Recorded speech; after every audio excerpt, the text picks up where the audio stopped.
সৌজন্যে Konka fridge, powered by Minister smart AC.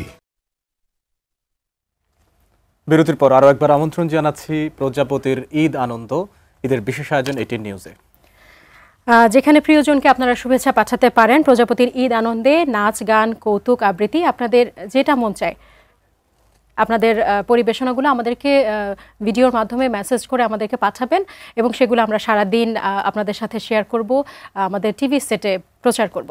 সাজিয়া, এরপরে কিন্তু আমাদের একটা আয়োজন আছে, সেটা খুব সুন্দর গান। হ্যাঁ, অবশ্যই আমরা একটি গান শুনে নিব, যে গানটি পরিবেশন করবে খুলনা থেকে নেওয়াজ হাসান। তো আমরা একটি গান শুনে আসি, চলুন।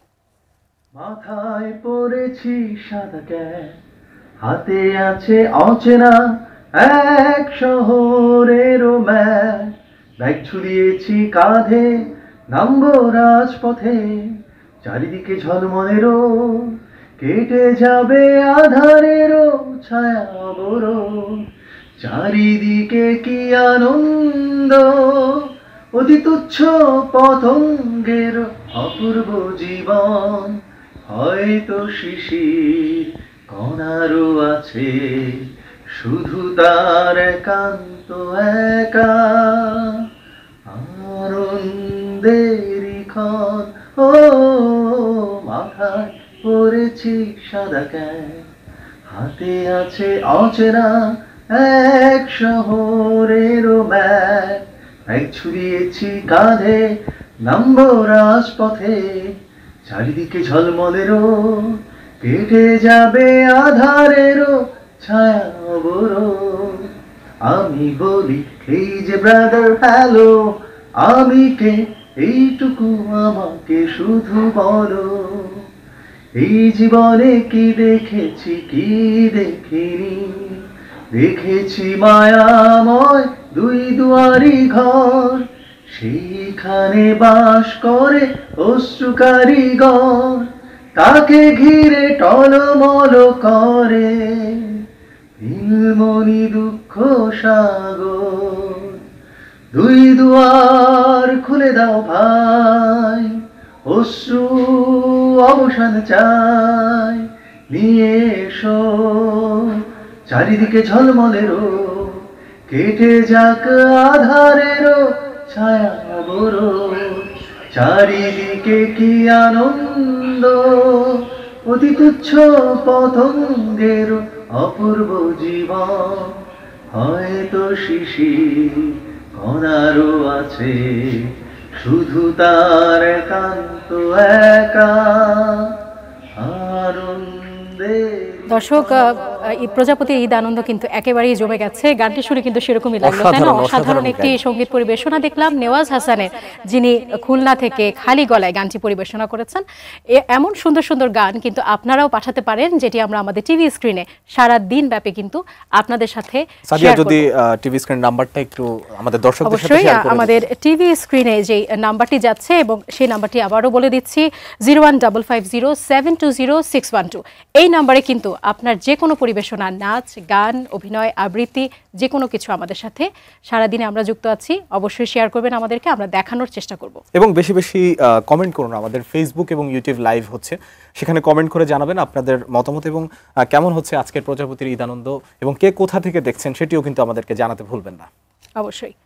মাহমুদ, তোমার আসলে ঈদটা কেমন গিয়েছে একটু যদি জানতে চাই। ছোটবেলার ঈদটা তোমার কাছে বেশি প্রিয়, নাকি বড় হয়েছো এখন ঈদটা বেশি প্রিয় তোমার কাছে? কোনটা বেশি প্রিয়? খুবই কি বলবো, ঈদটা হচ্ছে ধরো ছোটবেলায় একরকম কাটতো, তখন ধরো কোনো ধরনের কোনো রেসপন্সিবিলিটি বা হচ্ছে কোনো ধরনের কোনো কিছু ছিল না। এখন দেখা যায় হচ্ছে আসলে মানে এখনকার ঈদটা একটু ভিন্ন, বাট ভালো লাগছে এই জায়গা থেকে যে হচ্ছে আজ এবারের ঈদে যেটা হলো, আমি আমার পরিবারের সাথেও ঈদ করার একটা সুযোগ পেলাম, অফিসে একদমই তাই। তোমার আর আমার কিন্তু একেবারে একই রকম মিলে গেল, যে আমরা কিন্তু পরিবারের সাথেও কিছুটা ঈদ করার সুযোগ পেয়েছি, এবং আমরা স্টুডিওতে এসে আমাদের সহকর্মীর সাথেও ঈদ করার সুযোগ পাচ্ছি। তোমার ছোটবেলার ঈদ সম্পর্কে একটু জানতে চাই। ছোটবেলার ঈদটা একেবারে অন্যরকম ছিল। দাদা বাড়িতে যেতাম, দাদা বাড়িতে যে ওখানে সব আমরা ভাই বোন, চাচাতো ফুপাতো ভাই বোন সবাই মিলে আমরা একসাথে ঈদে জামা পরা, এবং সবচেয়ে মজার একটা বিষয় তোমাকে শেয়ার করি, সেটা হচ্ছে আমরা একসাথে লাইন ধরে দাঁড়াতাম। আচ্ছা, আমরা কাজিনরা, হ্যাঁ আমরা চাচাতো ভাই বোনরা লাইন ধরে দাঁড়াতাম, এবং আমরা হচ্ছে এই মজার বিষয়টায় আমরা আসবো আর একটু পরে অবশ্যই, আমরা গল্পটা করব। আমাদের এর কিন্তু মধ্যে একটা আমরা ছোট্ট আরেকটি সোনামণি পরিবেশনা চলে এসেছে, ওই পরিবেশনাটা আমরা দেখতে চাই। আমাদের একজন ছোট্ট সোনামণি, সে আমাদেরকে পরিবেশনা পাঠিয়েছেন, সেটি একটি কবিতা হবিগঞ্জ থেকে পাঠিয়েছেন, আমরা সেটি দেখে আসি। চলুন। আসসালামু আলাইকুম, সবাইকে ঈদের শুভেচ্ছা।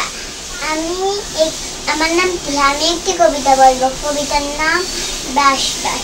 Brush brush brush your teeth, brush your teeth everyday. Father mother sister brother, brush your teeth everyday.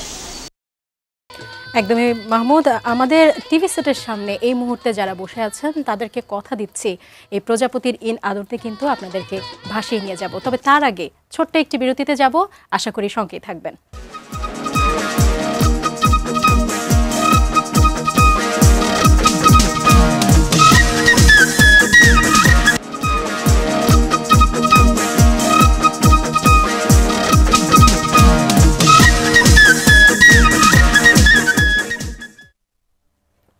বিরতির পর আরও একবার আমন্ত্রণ জানাচ্ছি ঈদের বিশেষ আয়োজন প্রজাপতির ঈদ আনন্দে।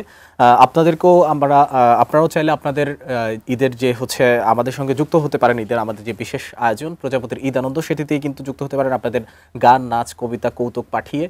সেটা কিন্তু পাঠানোর যে হোয়াটসঅ্যাপ নাম্বারটা সেটা আমাদের স্ক্রিনে দেওয়া আছে। তারপরও বলছে 01550720612।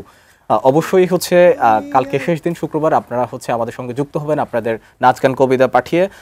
আমাদের আরও একজন সহকর্মী আছেন সাজিয়া, তিনি আমাদেরকে এই শুভেচ্ছা পাঠাবেন।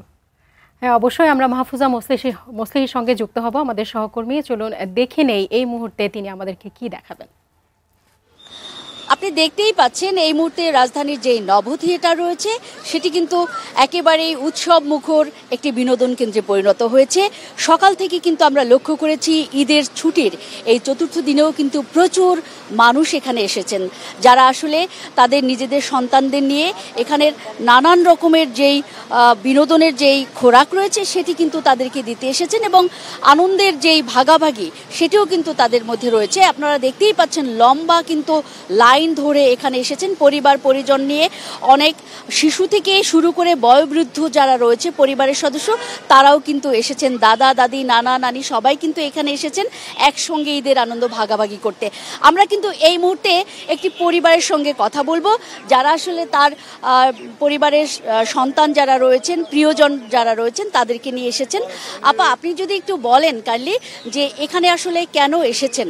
মূলত অন্যান্য বিনোদন কেন্দ্রেও অনেক ভিড় থাকে, কিন্তু এই জায়গায় এই যে নব থিয়েটার, এখানে কেন এলেন আপনারা বাচ্চাদেরকে নিয়ে? আসলে আমার প্রতিটা সন্তানই এমনিতেও ওদের মহাকাশ নিয়ে খুব বেশি আগ্রহ ছোটবেলা থেকেই। তো এই জন্য ভাবলাম যে ঈদের ছুটি যেহেতু একটু বাইরে ঘোরাঘুরি করব ছুটিতে, তো এখানে ওদেরকে নিয়ে আসি। ওরা আসলে এখানে ভিতরে থিয়েটারে যে একটা মহাবৈশ্বিক একটা শো দেখানো হয়, সেখান থেকে ওরা অনেক কিছু শিখতে পারবে। তাছাড়া এখানে ভৌতিক একটা শো আছে, VFX এর মাধ্যমে ওটা দেখানো হয়। এছাড়া সায়েন্টিফিক্যালি আর অনেক কিছু আছে। তো এইসব কিছু আসলে শিক্ষণীয়, এটা আসলে ওরা মজার ছলে একটা শিক্ষণীয় ব্যাপার গ্রহণ করবে। এই জিনিসটা আমার খুব ভালো লেগেছে যে এন্টারটেনমেন্টও হবে, প্লাস শিখতেও পারছে, অনেক কিছু জানতেও পারছে, সেজন্য নিয়ে এসেছি। থ্যাংক ইউ ভেরি মাচ আপা, থ্যাংক ইউ। আমরা যদি একটু কথা বলি, এই মুহূর্তে যে বাচ্চাটি আমাদের সামনে আছে ও আসলে জানাবে যে ও কেন এসেছে এবং কি কি দেখবে।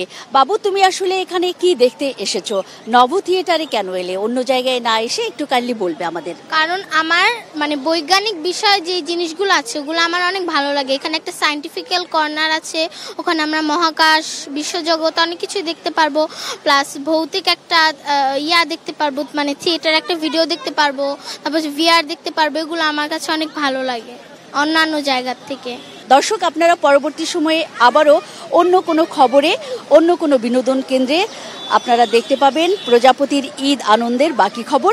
সে পর্যন্ত ATN নিউজের সঙ্গেই থাকুন। মাহমুদ, কেমন লাগলো নব থিয়েটারে বাচ্চারা বড়রা সবাই মিলে একসাথে ঈদ উদযাপন করছে? এই আনন্দ তাদের এই যে সাধারণের যে ঈদ উদযাপন, সেটি কিন্তু আমরা প্রজাপতির ঈদ আনন্দের মাধ্যমেই দেখে থাকি। এবং আমাদেরও কিন্তু একটা সৌভাগ্যের বিষয় যে আমরা সেটে বসে আমাদের সাধারণ মানুষ কোথায় কিভাবে ঈদ উদযাপন করছে, আমাদের সহকর্মীরা বিভিন্ন জায়গায় আছেন এবং সেখান থেকে আমাদেরকে দেখাচ্ছেন কে কিভাবে ঈদ উদযাপন করছে। সেখানে কিন্তু আনন্দটা দ্বিগুণ বাড়িয়ে দেয়। সাজিয়া, এরপরে কিন্তু আমাদের একটি গান আছেন, সেটা মৌলভীবাজার থেকে শিবু, তিনি একটি গান পাঠিয়েছেন। চলো আমরা সেটা দেখে আসি কিরকম হয়। একলা ঘরে রইতে পারি না, আমার বন্ধু বিহনে গো সহে না পরাণে গো, একলা ঘরে রইতে পারি না। বসন্তেরি কালে ডালিম পাকা ডালে, বসন্তেরি কালে ডালিম পাকা ডালে, কার কুঞ্জে রইয়াছ তুমি আইলায় না, আইলায় না, কার কুঞ্জে রইয়াছ তুমি আইলায় না, আইলায় না, একলা ঘরে রইতে পারি না, আমার বন্ধু বিহনে গো সহে না পরাণে গো, একলা ঘরে রইতে পারি না। থাকো বন্ধু সুখে সেল দিয়া মোর বুকে, থাকো বন্ধু সুখে সেল দিয়া মোর বুকে, মনে যদি থাকে তোমার ভুইল না, ভুইল না, মনে যদি থাকে তোমার ভুইল না, ভুইল না, একলা ঘরে রইতে পারি না, আমার বন্ধু বিহনে গো সহে না পরাণে গো, একলা ঘরে রইতে পারি না। একলা ঘরে রইতে পারে না। অসাধারণ ছিল কিন্তু আসলে অসাধারণ ছিল। সাদিয়া, একটা বিষয় কিন্তু এর আগেও আমরা মানে আমাদের দর্শকদেরকে জানাবো ভেবেছেন তোমার ছোটবেলার ঈদ, তবে সেটাতে যাব তার আগে হচ্ছে আমি কিন্তু সালামি পাইনি। আচ্ছা, আমরা যেহেতু প্রোগ্রামে আছি, আমি তোমার কাছ থেকে সালামি পাইনি। প্রোগ্রামের পরে আমরা এই বিষয় নিয়ে কথা বলবো, এই মুহূর্তে না। আমরা খবরের বিরতিতে যাব, যেহেতু আমাদের খবরের চ্যানেল। মাহমুদ, বিরতি নিয়ে নাও। ওকে, আমরা একটি সংবাদের বিরতি যেতে যাচ্ছি, কোথাও যাবেন না, আমাদের সঙ্গেই থাকুন।